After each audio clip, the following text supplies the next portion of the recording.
Instead, Nabal sent a bad message.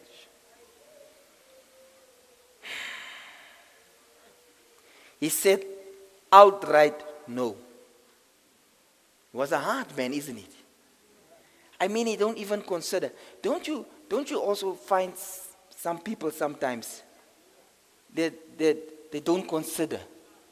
They just say no. Remember the days when you were hiking and somebody asked you, gave you a lift. Now you have a car. You just say no. You know, I remember when we were a little boy, I don't know, some of you will remember that somewhere in 1976, 1975, 1976, the television came in and there was no TV. We couldn't afford a TV at that stage. And there was always people that I don't know, in Reveille. I was at Reveille High, and then there was Mr. Herman. He closed his yard and he had the TV there and you have to pay to come and watch TV. Who remember those days? Hey, come now, who remember those days? We couldn't afford a TV. And there are sometimes you get to somebody's house and then you ask, Auntie, okay, I just want to watch it. And I say, no.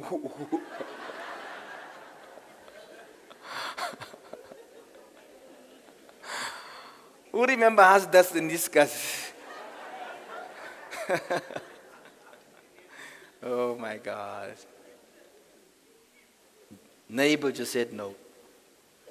As a result, David was on his way to the house of Nabal to kill every man in that house.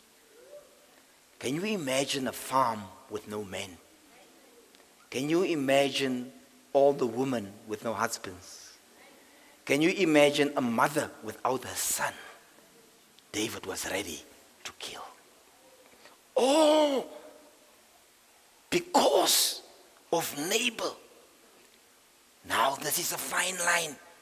Insulting David's arrogance.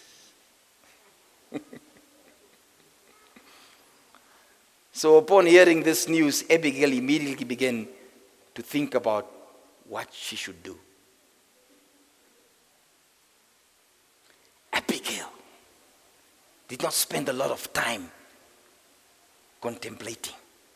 Do you know, even in the 21st century, you find women, they know how to save their house.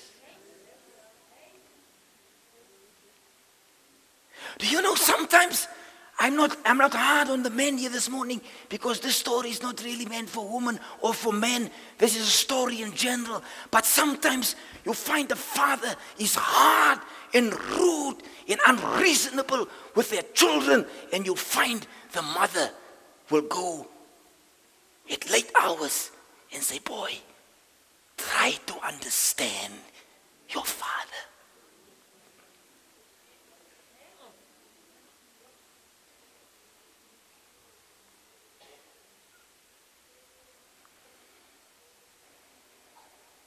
Abigail immediately leaped into action. Abigail was in charge of the distribution of the household and the food. Abigail immediately gathered food, provisions such as loaves of bread and wine and meat and raisins and grain and cakes of figs. Abigail put the provisions on donkeys and sent some young men ahead of her to meet David and his men. Abigail followed closely behind the young man on a donkey. Are we in the same picture now? Now imagine this. On the one hand, David, furious, upset, their weapons ready. And imagine on the other side, Abigail and a handful of her hired workers advancing towards David. There's 400 men coming from this side. A little lovely young lady by the name of Abigail. I can just see how she sits on a donkey, not like a man. She sits like a lady. And there she's on a donkey with just a few servants. But on the other side, horses and weapons and swords and a furious David approaching. That's exactly how we sometimes approach life.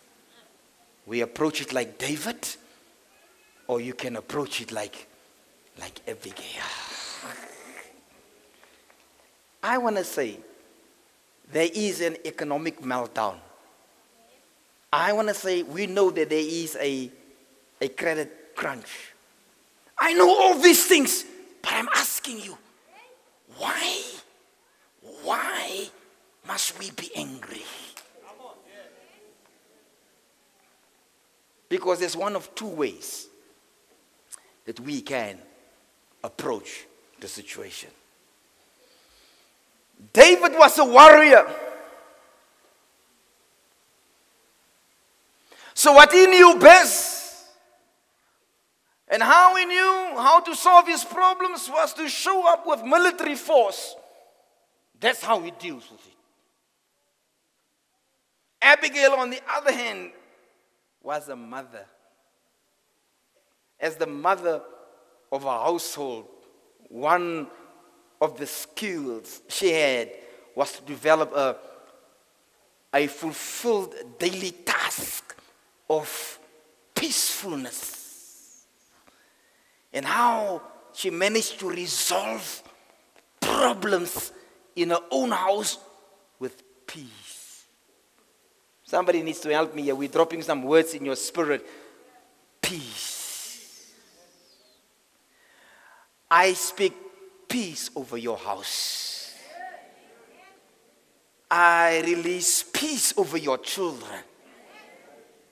I release peace in the atmosphere of your household. Peace. There are some people, they don't even know that this word exists. Peace. Because neighbor got them running every day.